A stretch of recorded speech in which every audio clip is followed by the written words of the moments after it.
Welcome back to The Bald and the Beard, and you join us for another one of our Myth or Reality series. I'm Andrew, aka The Beard, and this is Tom Luther the Bald. All right, Tom, we've got one today there's a lot of history here, and we're talking about CFOs in the CX space. So, chief friend of CFO officer or chief foe of CX officer? Whoa. To set this up, I wanted to talk about the business stakeholder, so the CX person that's got the project they're excited about, they're trying to get approval for it, kind of where their head's at versus where the CFO's head's at. And I think this is a lot of what causes some of the friction is the different scope of which they have in the organization. So if I'm a CX person, I've got a particular lack of performance, overspend, whatever it is that I'm trying to solve for from an operational perspective. Spend a bunch of time, do a bunch of research, figure out how I can get it done, get my business case together. Then I go for approval, and I'm super excited because it makes total sense in the world that I'm looking at. This is an absolute no-brainer. I'm 100% certain I'm going to make it happen. Then I go have the conversation with my financial stakeholder. They sit usually in most organizations at some different tables, and they have different conversations, probably more plugged into the top 3 or 5 strategic objectives of the organization for the next year. And really, what makes your value prop, your project, your ask work or not is its alignment with those key objectives that you as a CX individual may not even be aware of what those are. So we, on the CX side, think that it's whether it solves a problem, whether it does it cost effectively, whether we've thought through everything. The CFO is like, is it in alignment? Do I feel good about the return we're going to get on the project? What proof points do I have? There's just a whole different criteria. Yep. I think when you stack behind the CX individual, the salespeople that they work with, the advisors that they work with, all of those people accelerate that excitement. Yeah, it makes perfect sense. And we're all cheering them on. We're all getting excited. And then this person with a whole different set of criteria says, no, that doesn't align. Therefore, not now. There's a lot of frustration. So from my experience, I've personally been on that side and not had the visibility of maybe if somebody's got a different set of criteria, it's not that they're a bad person. It's not that they're stingy or the purse strings are knotted or whatever we would use to describe that. It's just the lack of alignment. What have you found? What's your history been in terms of getting projects approved financially? Yeah, I think there's a lack of alignment, and I think it's due a large part to lack of communication. A lot of CFOs that I've worked with in the past, whether it be directly or as a consultant, have viewed the cost center as a cost center, right? They view it kind of as the lowest rung on the totem pole. And, you know, it's a bleed on the P&L. And in past episodes, we've talked about the costs associated with, you know, hiring, training, and firing. Forget, hey, we want to invest in technology. The CFOs that I've seen that are really invested in contact center and actually seem to care about CSAT and CX are focused on what levers are you looking to invest in terms of cost control and efficiency. Are you looking at technology investments to aid in CX, whether that's automation or cloud-based solutions to lower overall infrastructure costs, provide more scalability and flexibility, and or are they delivering and improving CSAT and customer retention? From my perspective, when you have a CFO that's focused on CX, those are the areas that they're focused. But more often than not, you come to them with asks without actually sitting down, building a relationship, and sharing with them the positives that you're trying to do. From a business perspective, a lot of times people just come to them with the ask without helping them understand the why, and that typically ends up in a lukewarm relationship off the bat. Yeah, the thought of understanding, if you don't already, as the CX stakeholder, the key business objectives. Is it we're preparing for some sort of merger acquisition activity, therefore Spend's restricted? Are we looking to grow organically? What are the big drivers? And positioning your ask within the context of what that C-level executive is thinking about. You almost need to, when you've identified your problem that creates the need for the project, you almost need to get that level of C-suite alignment before you start building your business case. And I know over the last few decades, I've been guilty of somebody wants to buy your product, you just feed them all the data that they ask for, you get them all prepared, and perhaps you have never gone to that level of, okay, but how does this align with what's really meaningful to your C-suite? Because I can tell you, looking at it from the other angle, those projects that don't align, maybe they stay on the docket, but they're so far down, they may as well not be on it at all. Right. We won't get to it list projects. So that, it's a great idea. Appreciate all the work you've done. It's not a priority right now. Let me put you in the waiting queue. That's code for you missed the mark. Right.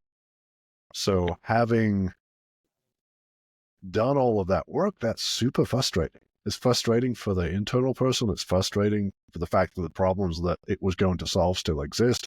And it's frustrating for all of us external folks that have helped in that process. The not easy, but relatively simple way to avoid it is to have that alignment conversation and understand. The funny thing is, probably doesn't change the solution. It changes how that solution is positioned to one of the hurdles you've got, which is your internal financial stakeholder. Yeah, I think that well said. I think at the end of the day, it's about alignment and communication. Because at the end of the day, I think the CFO does get an unfair rap for declining spend, and they're the bad guy all the time. But at the end of the day, put yourself in their shoes. Right. They're the ultimate gatekeeper for the organization. And I think a question that isn't asked or raised enough is it really the CFO's fault for declining spend, or is it somebody else's? Is it the fact that the performance of the contact center has been below expectation with efficiency, cost, customer sat, and now we're asking them to do more on top of that? Or is it the operator? I can tell you categorically for a long time, I would have blamed the CFO every single time. Mm-hmm. What we're trying to bring with this conversation is, firstly, it doesn't matter whose fault it is. The net result of you not getting your project done is still the same. And secondly, there's a way to fix it by communication, not just the one time. Don't expect that you can second guess everything and have it all right. And I think this has happened enough that by chance that project aligned and people get it approved. So they're like, oh, this pathway works. Yep. All I've got to do is do my homework and be diligent and be buttoned up and have the answer to the question. I'll get approval. Only if there's alignment. And if you haven't asked what the priorities are and you haven't understood the business drivers at that executive level, it's by chance that it aligns. So I think, go ahead. I was just going to say, yeah, I think there's been a history of a lot of promises made, few kept. The amount of contact center leaders that have promised ROI, but the actual delivery of the ROI is always often overstated, never achieved. I mean, the years of those false promises have made CFOs very weary of continued investments. In the technology industry, we hear about value engineering, return on investment by when, but the actual proving out of that return on investment by when very, very rarely comes to fruition. And again, they're the gatekeeper of the funds, and if performance and outcomes have been poor historically, we can't blame them for being tough to sweat. That might not have been the operator that's asking this time. It might have been your predecessors, but that's the only experience that CFOs had. That's right. This brings up an interesting point. In the time that we're in now, I agree with you. I've seen that time and time again of promises are made, commitments are made, products purchased, returns. By that point, everybody's sort of disappeared and off doing other things they wanted, and it's never really, we'll be kind and say not properly documented. There's probably more missing than that. What's interesting now, that was in an environment with what I would term free AI, aka fixed technology. This piece of technology does this in this particular way. Therefore, you could use other people's use cases to clearly articulate this company is the same size as ours, it has a similar value prop to the market, et cetera, et cetera. They did this and it led to that. Therefore, I can relatively safely pick that use case up, drop it into our organization, and predict whether it will work or not. I think a lot of these asks that have been made of CFOs were based on a similar process of worked over here. Here's 2 or 3 examples. What I'm seeing now in the world of generative AI is those use cases have become much less defined. Right. In fact, we're actually, as an organization, encouraging clients to use that technology in new and unique ways to build differentiation of their brand. So now we're already in this situation, and we started this out with, it's a simple fix. You just go get alignment first. You understand what the business objectives are. We were in a good place there for a moment. And then Gen AI, helpful as it is in many cases, came along and almost destroyed that process. Because I don't think you can put a use case in front of your CFO that says, this is how it's going to work in our company. I just don't believe that taking what somebody else did, putting your logo on it, saying it's going to work the same for us is really applicable because of that flexibility aspect. So if that's not the case, your financial justification that we just made easier 5 minutes ago in this conversation just got harder again. Because now you're saying, trust me, give me the money, I'll go buy this product, I'll figure out how to use it. That's not typically how most financial leaders have been trained to be like, oh yeah, sure. Okay, here you go. Here's your funds, go buy it and let me know how it goes. It just culturally doesn't fit at all. Have you seen any similar issues? Yeah, I think so. And I always, when I think about CFO, I always come back to the word discipline. It's not that they have a lack of interest or desire, but their discipline is to prove it to me before I invest, or give me very clear return on investments by when, and maybe I'll trust. AI, we hear it every day, right? AI has flexible use cases with very specific returns on paper. There's just a lack of use cases that have proved out that return over time. The CFOs that I think we speak with all the time, Andrew, they're excited about automation and AI and technology, but the mistake being made by operators that, in my opinion, are vying for spend is false promises on the true impact that AI will have. We've mentioned this on past episodes. The OC stance on this is that we feel AI is, we do not feel that AI is a replacement for human labor. We view it as support. And that said, operators who are building their business case around robust labor reduction because of technology purchase and implementation, those are often under delivering, and thus creating a further lack of trust with the CFO and their office. Yeah, it's worse, right? Because they're setting such a high expectation. Like a piece of technology that was supposed to reduce average handle time by 30 seconds and then didn't. Not great, but the cost of that technology was not substantial and the expectations was 30 seconds. If we're now saying effectively average handle time goes to 0 with this technology because it's going to avoid the need for people, and there are those value propositions being spoken as we record this, multiple places in the country, that conversation is happening now. It's a much higher stakes version of what we've been through historically, which is missed expectations. Not a pretty place to be. That said, we started out so well, offering solutions to the problems we're highlighting. We have a continuation. What are your thoughts on, okay, if I don't have a solid use case, but I got a really good feeling as an operator that this particular tool or this product suite is going to help me, I just got to get my hands on it, feed it my data, do some trials, and kind of get comfortable. How do I do that without going and asking for a budget? What are your thoughts there? I think the quote that I always come back to was told to me by a CEO long ago is he said, Tom, you can't budget cut your way to revenue growth. And I think that Very that true. resonates with many CFOs, particularly those CFOs that are focused on strategic long-term growth rather than just short-term cost reduction initiatives.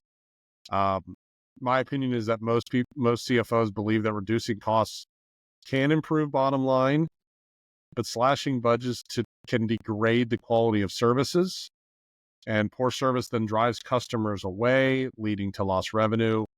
Um, I know you and I both feel this way, but I think we both enjoy a CFO that can focus on value creation, investing in training, tech, and or even better service providers like contact center outsourcing can lead to higher customer retention and satisfaction, which in turn boosts revenue. And more specifically, let's talk about the CFOs that are making strategic investments for revenue growth. Making investments in AI, automation, and analytics can improve efficiency while enhancing CX, driving better experience and revenue potential, and further investing in omnichannel technology drives customer accessibility, satisfaction, and can also drive revenue growth. So This smells an awful lot like that same communication advice we had sooner. You don't necessarily, as the CX expert within the organization, understand all of the financial dynamics of the company and what that CFO is having to make the financial performance look like and why and by when. And there are some short-term things that happen in business that are just going to happen. And then there are short-term things that are happening because there's a lack of understanding of how it could be instead. So those two-way communications, knowing that both parties are critical to solving the problem, but it's only by sharing the knowledge that you'll get through it effectively. I think that's a key piece of advice. There is, of course, our outsourced consultants shortcut too, which is if you can't get a budget or your value prop is not tight enough, then work with us. We'll help you do a labor optimization. Then you've created a budget. And as long as you've, again, communicated with the CFO, hey, I'm planning to do this to fund this. If I save 5% here, can I reinvest 3 of those 5% in some technology? That works really well because the labor spend is so much higher than the cost of the technology typically. So you'd be able to do it within your current spend. We've seen that significantly reduce the barrier to entry. I think it doesn't take away from all the points you made, which is you still got to communicate. You still got to understand why there's value in doing it and make sure that your non-CX colleagues have a grasp of the benefits that could come. But often that first step is still too big.